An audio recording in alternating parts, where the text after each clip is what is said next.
Hi, I want to share a technique that you can use to have some fun in your sketchbook, or maybe to find a way to abstract shapes if you want to make some collages. I'm going to use my phone because I'm going to use the flashlight that's on my phone, but a regular flashlight would work. And I'm also going to use this big mug of my watercolor markers to prop my flashlight up on. I want the flashlight to shine over the object and cast a shadow. What we're going to do is trace some shadows. It's really fun.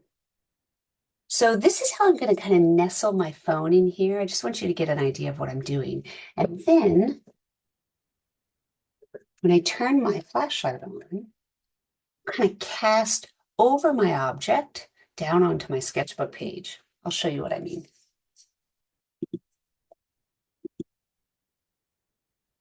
Okay, so I've got my mug, the flashlight. You can see it's already casting a shadow from those markers. And actually, that's kind of a really cool shadow. I think I want to grab that one. So I need to make sure that the phone is wedged securely or propped up securely, because if the shadow moves while I'm tracing, it's going to like shift and change the shape of the shadow. So now it's in position. I'm going to put something under my book so that my book is flat. So now I've got this shadow cast and I can maneuver it around if I want it to be kind of different. Kind of wondering, what if I pulled some of these markers up and repositioned some of them? I think that's kind of cool. So I'm going to go ahead and trace that shadow. And I'm just going to use a pencil. You could use anything you wanted, but I'm just going to trace the outlines.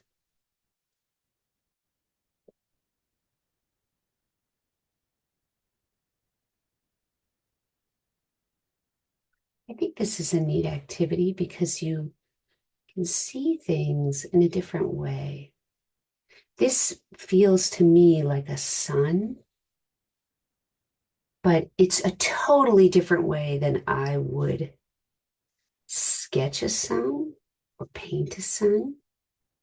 And it's a shape that I wouldn't have thought of actually.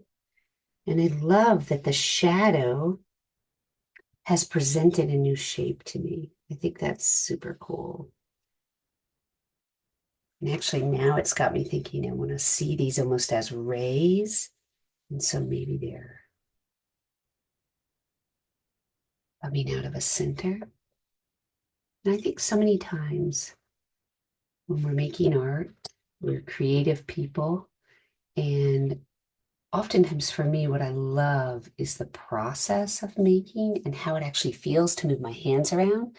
So sometimes I really just want a prompt to get into my book. You can see I didn't trace it exactly. And I think actually you guys probably saw it. My phone shifted, so my shadow shifted. But that's okay. Now I'm actually wondering if I want to do kind of a double layer. And I totally want to do a double layer shadow. So I'm going to do that now. So I just shifted the flashlight, and now I'm going to quickly trace that shadow. I think these would be cool painted with watercolors so that I could maybe see through the layers of watercolor to see these different shapes. And like down here, I can't totally see where the shadow's going. That's okay. It gets a little blurry.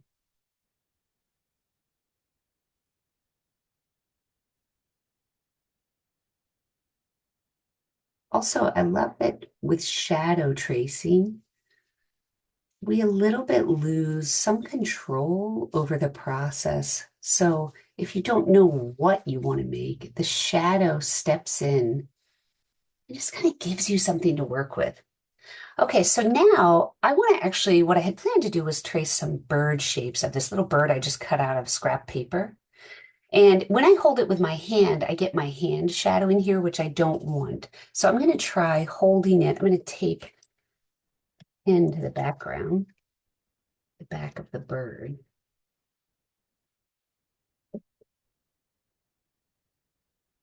And then I can position that shadow. So you can see that I can change the shadow. I'm going to put it here and I'm going to hold it. while I quickly trace the shadow. What I'm doing is the pen shadow, the shadow that's cast by the pen, I'm just not tracing that part. It's hard to hold the shadow still to trace it, but that's okay because already I'm kind of abstracting, whoa, the shadow shape. And so if I move the needle on it more with my tracing, that's okay. But now I've got a different shape of the bird. It almost kind of looks like it's in flight. Totally looks like it's in flight. So I'm going to do it again. And I think it'd be kind of cool to overlap these birds. And as I get the bird closer to my shadow source, to my light, it elongates, it changes, right? Even twisting the shadow changes it. So I can have a bird that's kind of swooping and spinning. What happens if I turn it completely around? I'll have a bird going the other way. I think that's kind of cool. So I'm going to try to hold it still here as much as I can.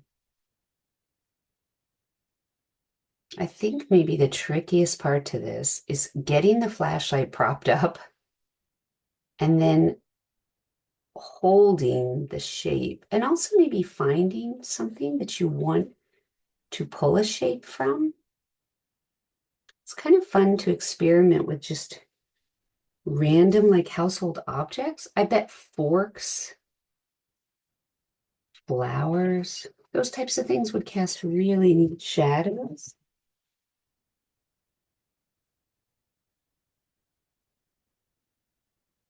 So there's a second bird. I think I need a third. So I'm going to move this up. And let's pull one from, it's like a puppet show. Pull one from down here as if it's flying in to greet the others. And again, perfection is not what I'm going for here. It's play. Maybe I'm trying to see things in a different way, trying to have some fun in my sketchbook.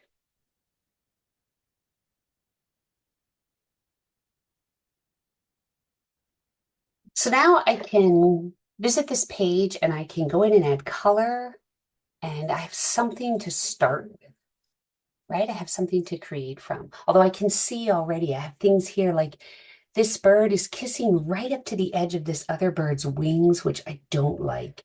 So I think I'm going to make this bird's wing at a bigger angle so that I get some space between those, right? Um, so now I can have fun playing with this, and I want to show you how you could do this with collage too.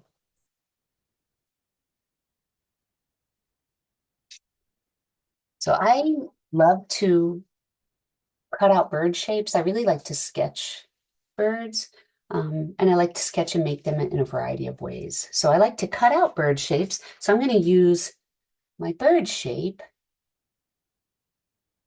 and cut some birds out. That's kind of cool because it's not the way I usually see a bird, but I'm getting a little bit of a strange shadow. My shadow's a little bit, what's the word? Kind of discombobulated. I wanted to get a clear wing, so I just moved my little holder to a different spot. And this is a piece of um, collage paper that I made. So now I'm going to come in and I'm going to trace. Again, trying to hold that still. Whoa. Might be a good idea. I'm going to try this to actually prop bird up with a little bit of tape. Maybe I can secure it so that I don't have to hold it. Is holding it and sketching and recording, honestly. It's a little bit tricky, so I'm going to just prop it up. There. Okay, now that's kind of cool. You can see the shape of the bird like it's totally in flight. It's soaring. Now I can take my time, trace my shadow.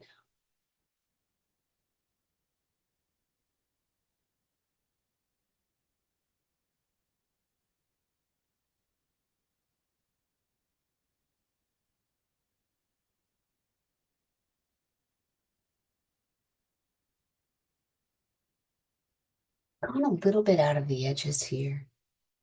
So let me shift my page. See if we can line this up a little bit. Close enough.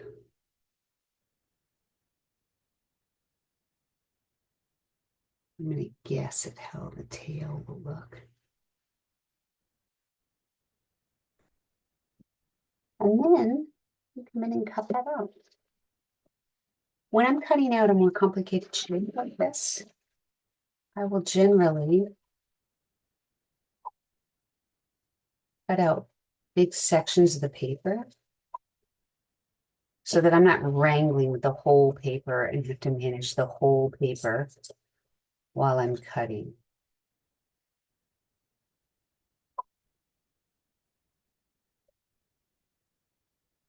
Now this head looks so elongated to me.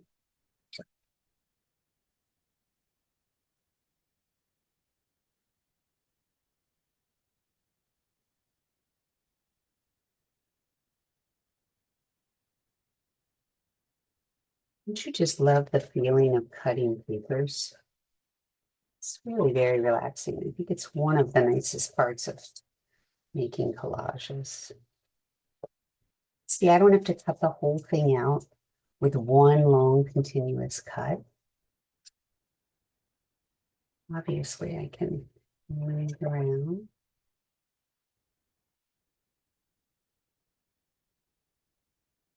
These scissors are keen cutters, and they've got to be like 50 years old. They were my granny's. They're so special to me. They're really nice and heavy. They're easy to tighten and sharpen, which I don't think can be said about all contemporary scissors that you just buy at, say, like a Michael's. I think if you're ever at a yard sale or a thrift shop and you see a nice pair of old metal scissors, you should invest in them. So I took some liberties with the tail, and I'm fine with that actually. I like that. And now I've got a cool bird. It's totally different than the bird that I started with, but looks like this bird somewhat in flight. And I can imagine making more of these out of some different colors and then arranging them. But instead of having to think of it, I was able to trace it by changing my shadow. So I hope maybe you'll give it a try and try it with some different objects that you maybe might think wouldn't be things that you'd expect to like a shadow cast from. Forks, I think a whisk would make a really cool shadow, and it just helps you try to see things in a different way, and then ultimately gives you a reason to be creative and use your hands, which is what we all want anyway. All right, if you do it, post it here in the current so that I can see. Thanks.